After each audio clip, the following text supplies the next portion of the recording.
দীপাবলির উপলক্ষে আজ আমরা একটা নতুন রেসিপি বানাবো, তার নাম চিড়া ক্ষীর মোয়া। চিড়াটাকে ভালো করে ঝেড়ে পরিষ্কার করে ধান টান থাকলে এগুলি বাছতে হবে। বেছে এই যে ধান, এগুলো আমরা বাছবো এখন। অনেক বাছার পরও এই যে রয়ে গেছে।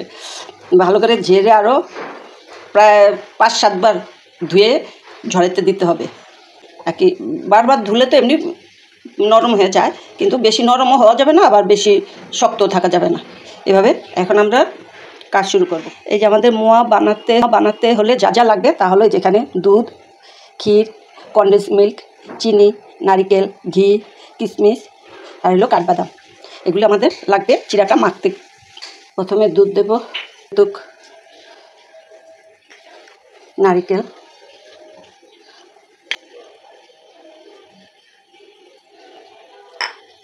এগুলো দিয়ে মেখে নিই ভালো করে। এখন আমরা ঘিটা দেব, এবার হলো চিনি,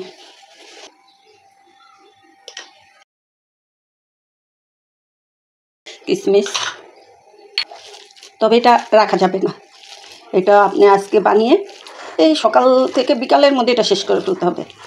কেউ আসলে হঠাৎ করে একটু বানিয়ে ফ্রিজে রেখে দিলে, তারপরে আমি হাতটা দিয়ে আসি, একটু ভিজুক 5 মিনিট সব কিছু একসাথে। এইটা আমাদের 5 মিনিট হয়ে গেছে। হাতে একটু ঘিটা মাখিয়ে নেই।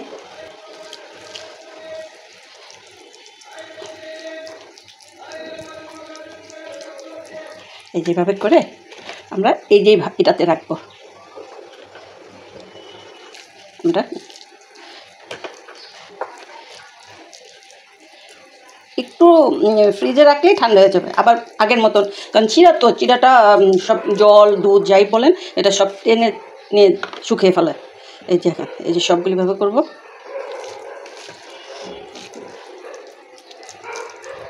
আমরা এইভাবে করে সবগুলি সাজিয়ে নেব।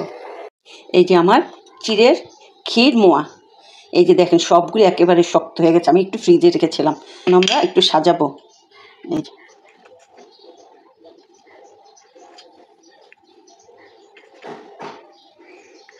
এই যে আমাদের ক্ষীর মোয়াটা রেডি, সেই স্বাদ হয়েছে।